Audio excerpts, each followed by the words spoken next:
último vídeo de Quincas Borba, gente. O vídeo de exercícios. Vocês estão preparados? Esse vídeo faz parte de uma série de vídeos que eu preparei pra vocês. São 4 aulas sobre Quincas Borba, totalmente completas pra você acertar aí as questões da sua prova. Então a gente teve vídeo sobre o livro pra você entender ali o que acontece. Depois, vídeo explicando o que pode cair nessa prova. Vídeo observando na prática, com fragmentos do livro, como que isso pode virar uma questão. E hoje a gente tem a avaliação, que é o vídeo de exercício. Meu objetivo aqui é levar você pra prova preparado, pra que você esteja totalmente seguro ali no dia, tranquilo, e consiga o seu tão sonhado A. A gente sabe que a prova de linguagens tem um peso muito grande pra conquistar o A. E você vai conseguir. Vai conseguir. Então, se você é novo por aqui, seja bem-vindo ao meu canal. Eu sou a professora Alana e vamos pra cima deles, time. Vamos lá.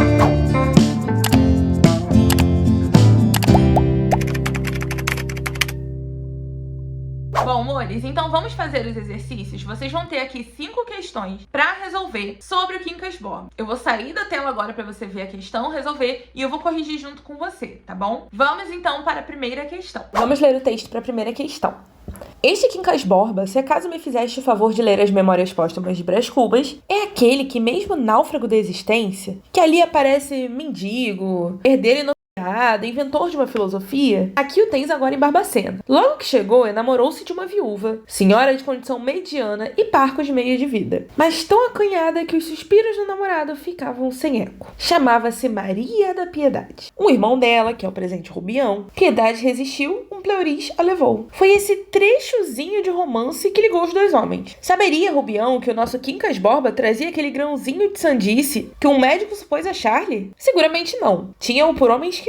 A numeração das questões aqui, gente, não tá seguindo uma ordem, porque ela tá seguindo o número que eu coloquei lá no e-book. Então a gente vai fazer a primeira questão, mas aqui tá a questão 2, porque é a segunda questão lá do e-book. Em múltiplos capítulos, incluindo o supracitado, é possível observar o narrador referindo-se ao próprio texto ou a outros textos. No capítulo 4, nesse processo de usar um romance para referenciar outro romance, mobiliza-se o recurso denominado antítese, metáfora, particularização ou metalinguagem. Pausa, faz a questão e volta aqui pra gente corrigir. E aí, já fez? A resposta é a alternativa D, metalinguagem. O que é metalinguagem, gente? É justamente essa função da linguagem que é voltada para si mesma. Ou seja, é quando uma coisa fala dessa própria coisa, né? Isso normalmente é descrito como a autorreferencialidade do código, mas na verdade é só uma expressão bonita para explicar que é uma coisa que fala dessa coisa. Então, por exemplo, eu tenho um quadrado, e nesse quadrado eu tenho o desenho de um quadrado. Isso é metalinguagem. Eu tenho uma música que fala de uma música. Isso é metalinguagem. Eu tenho um teatro que fala de um teatro. Aqui eu tenho um romance falando de outro romance. Isso é metalinguagem. Isso aparece várias vezes nesse livro. Um capítulo falando de um capítulo, por exemplo. Então, fiquem de olho, ok? Se caísse nessa prova, agora você vai acertar. Texto para a próxima questão. Capítulo 40. A solidão faz a pessoa séria. As estrelas e chusma são como as moças entre 15 e 20 anos. Alegres, pareiras, rindo e falando a tempo de tudo e de todos. Há um tempo, perdão. Não negam que são castas, mas tanto pior, terão rido do que não entendem. Castas estrelas. É assim que lhes chama Otelo, o terrível, e Tristan Shandy, o jovial. Esses extremos do coração e do espírito estão de acordo num ponto. As estrelas são castas. E elas ouviam tudo. Castas estrelas. Tudo que a boca temerária de Rubião ia entornando na alma pasmada de Sofia. O recatado de longos meses era agora castas estrelas. Nada menos que um libertino. Disseres que o diabo andara a enganar a moça com as 2 grandes asas de arcanjo que Deus lhe pôs. De repente, meteu-as na algibeira e desbarretou-se para mostrar as 2 pontas malignas fincadas na testa. E rindo daquele riso oblíquo dos maus, propunha comprar-lhe não só a alma, mas a alma e o corpo. Castas estrelas. Vamos ler então o enunciado da segunda questão. A referência a Otelo, obra dramática de William Shakespeare, e Tristan Shandy, romance redigido por Laurence Sterne, evidenciam a presença de intertextualidade narrativa. Além desse recurso, é possível identificar também, por esses elementos, metáfora, verossimilhança, metonímia ou ironia. Pausa, faz a questão com bastante atenção ao enunciado e volta aqui para corrigir. Sem querer te interromper, mas já te interrompendo, se você tá gostando dessas questões, eu tenho um e-book de questões. São várias questões disponíveis para você, baseadas em questões anteriores. Eu tenho todo um estudo para preparar esse e-book para você. E ele já está disponível. Eu faço em todas as provas, todos os EQs. Você pode acessar aqui pela descrição ou pelos comentários, tá bom? Vamos corrigir então? A resposta certa é a alternativa B, verossimilhança. verossimilhança. Por quê? Primeira coisa aqui, o enunciado fala de intertextualidade, gente. Intertextualidade nada mais é que a relação entre textos. Só que o enunciado, ele não pede para você identificar que isso é uma intertextualidade, ele já te diz isso. Mas além da intertextualidade, com esses elementos, o que a gente identifica? Ficou feio isso aqui, né? Deixa eu botar direitinho. Pronto. Aqui, quando eu faço referência numa historinha de mentirinha, né? Que é o Quincas Borba, a historinha do Rubião, da Sofia, do Palha. Eu faço uma referência a alguma coisa que existe no mundo real, sabe? Fora dessa historinha de mentirinha. A gente fala que isso é um exemplo de verossimilhança externa.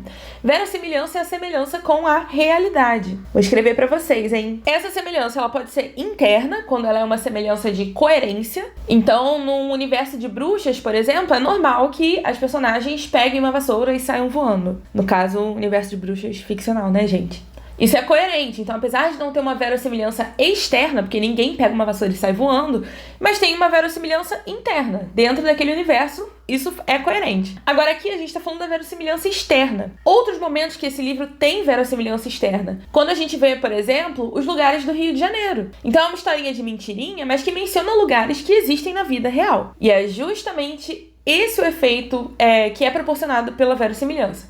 A verossimilhança, ela dá pra gente uma aparência de realidade, ela aproxima essa narrativa ficcional do leitor, do universo do leitor. Então aqui, quando eu tenho nesse livro uma referência a histórias que de fato existem no mundo externo, isso é também um exemplo de verossimilhança. Então agora você já sabe que isso aqui é um caso de intertextualidade e nesse caso especificamente também é um exemplo de verossimilhança externa. Próximo, capítulo 15. Tal era a cláusula. Rubião achou-a natural, posto que só tivesse pensamento para cuidar na herança. Espreitara uma deixa e saía-lhe do testamento a massa toda dos bens. Não podia acabar de crer. Foi preciso que lhe apertassem muito as mãos com força, a força dos parabéns, para não supor que era mentira. Sim, senhor, lavre um tento, dizia-lhe o dono da farmácia que ministrara os remédios a Quincas Borba.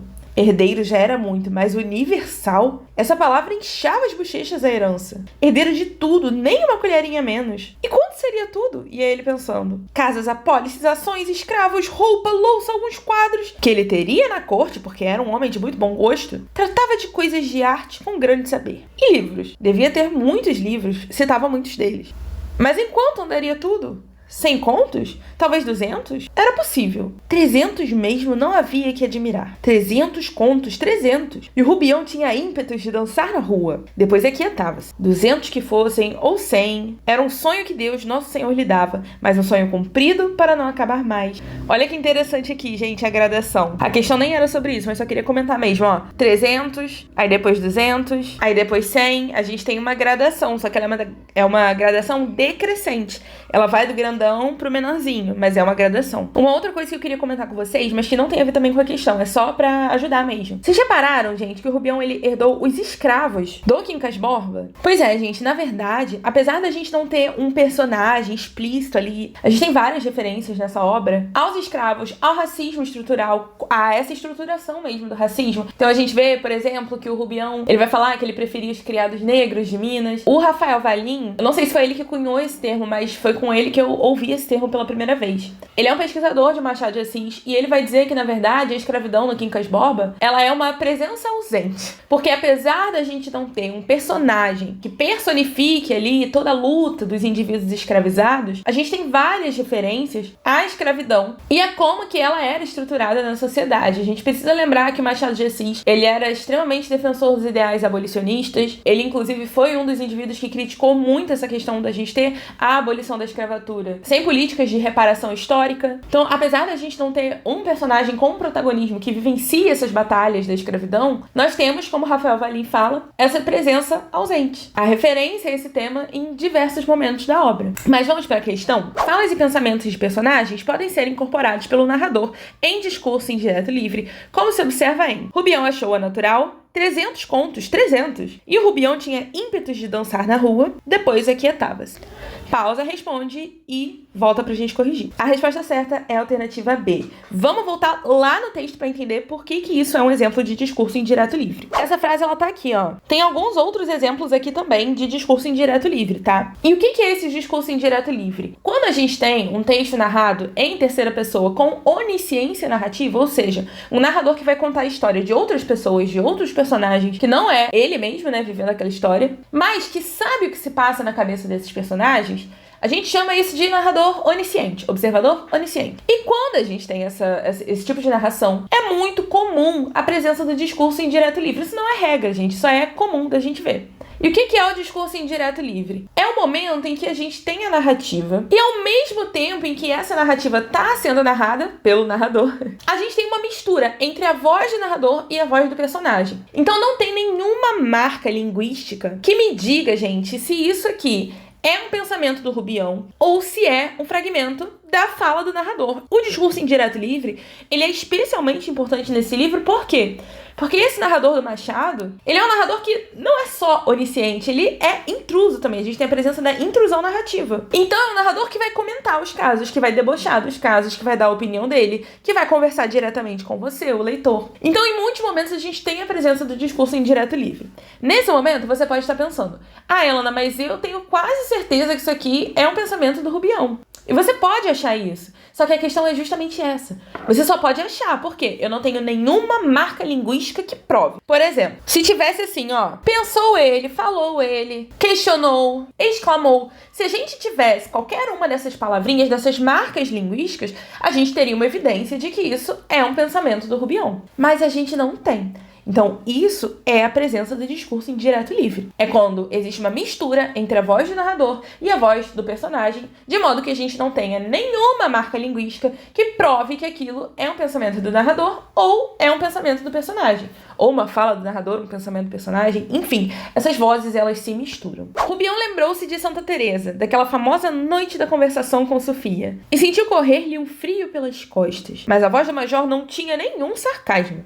Tampouco era animada de interesse. A filha estava, ainda a qual deixamos no capítulo 43, com a diferença que os 40 anos vieram. Olha aqui mais uma vez, gente, a referência à metalinguagem, tá vendo? Quarentona, solteirona. Gemeu-os consigo logo de manhã, no dia em que os completou. Não pôs a fita nem rosa no cabelo. Nenhuma festa, tão somente um discurso do pai ao almoço, lembrando-lhe a vida de criança. Anedotas da mãe e da avó, um dominó de baile de máscaras, um batizado de 1848, a solitária de um coronel Clodomiro, várias coisas assim de mistura para entreter as horas. Dona Tonica mal podia ouvi-lo, metida em si mesma e arroendo o pão da solitude moral, ao passo que se arrependia dos últimos esforços empregados na busca de um marido. 40 anos, era tempo de parar. Questão 29, que é a nossa segunda questão. A filha estava ainda, qual a deixamos no capítulo 78, com a diferença que os 40 anos vieram. Quarentona, solteirona. No fragmento acima, os sufixos em destaque conferem aos termos a seguinte significação: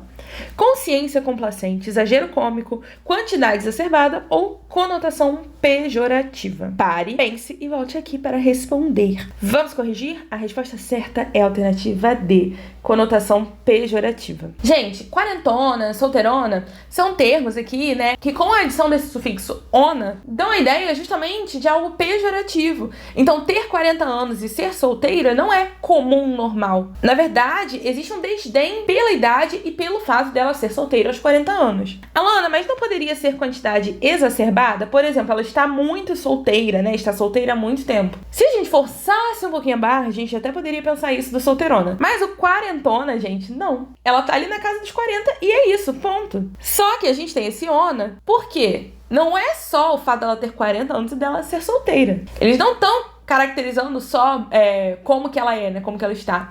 Mas caracterizando de modo crítico, até com um tom de desaprovação dela sobre ela mesma. A gente sabe que essa ideia não vem por acaso. Ser casada era também um fator de estabilidade social para as mulheres. Então existe uma real preocupação com o casamento. Você se tornar uma mulher mais velha, que ainda não casou, que ainda está solteira, isso pode trazer prejuízos para você econômicos, prejuízos de estabilidade financeira. Então não é só a questão do matrimônio no sentido de amor. Aliás, nunca foi sobre amor, né? E pra gente fechar, vamos ler um trechinho do prólogo da terceira edição. Esse é um prólogo que foi escrito pelo Machado de Assis e que apareceu ali na terceira edição do livro. A segunda edição desse livro acabou mais depressa que a primeira. Aqui sai ele em terceira, sem outra alteração, além da emenda de alguns erros tipográficos, tais e tão poucos que, ainda conservados, não encobririam. Um amigo confrade ilustre tem teimado comigo para que dê a esse livro o segmento de ouro. Com as memórias póstumas de Brás Cubas, de onde este proveio, fará você uma trilogia, e a Sofia de Quincas Borba ocupará exclusivamente a terceira parte. Há algum tempo cuidei que podia ser, mas relendo agora essas páginas, concluo que não. A Sofia está aqui toda. Continuá-la seria repeti-la. E o acaso repetir o mesmo seria pecado. Creio que foi assim que me taxaram este e alguns outros dos livros que vim compondo pelo tempo fora do silêncio da minha vida. Vozes houve generosas, fortes, que então me defenderam. Já lhes agradeci em particular. Agora eu faço cordial e publicamente. 1889, Machado de Assis. Questão 50. Nossa quinta questão. Nesse prólogo, Machado de Assis aborda recomendações recebidas que sugeriram a criação de uma narrativa independente para Sofia em um terceiro volume. Em relação a tal sugestão, constata-se que o autor destaca que está ponderando a sugestão, evidenciando a viabilidade dessa proposta, rejeita a sugestão sem ao menos ponderá-la, refuta a proposta, embora tenha considerado a ideia, ou considera a viabilidade da redação da proposta, ainda que seja necessário reelaborar a personagem. Pausa, responde e volta pra gente corrigir. A resposta certa é a alternativa C, gente. Vamos voltar lá no texto? Ele fala sobre a proposta que ele recebeu, né? Bem aqui, ó. E ele literalmente diz que não vai fazer isso. Ele conclui que não. Ele considera. Então ele diz, ó, cuidei que poderia ser, mas ele conclui que não. E o argumento que ele apresenta pra isso é que a Sofia, ela já foi desenvolvida totalmente ali no Quincas Borba. Então, se ele fizesse um outro romance pra falar da Sofia, seria repetitivo. Então, por isso que ele não vai fazer isso. E fechamos aqui, amores, todas as questões. E aí, qual foi o seu nível de acertos? Bota aqui nos comentários que eu quero saber quantos você conseguiu acertar. Se ainda ficou alguma dúvida, mesmo com as explicações, bota aqui também que eu vou te ajudar. E agora, revisa as aulas. Revisa a aula 1, aula 2, aula 3, aula 4, pra você estar preparado. Teve alguma questão que você errou? Refaz, vê ali se você realmente pegou, qual é o certo. E eu tenho certeza que você vai arrasar no vestibular, tá bom? A gente se vê em breve. Beijos para vocês. Tchau!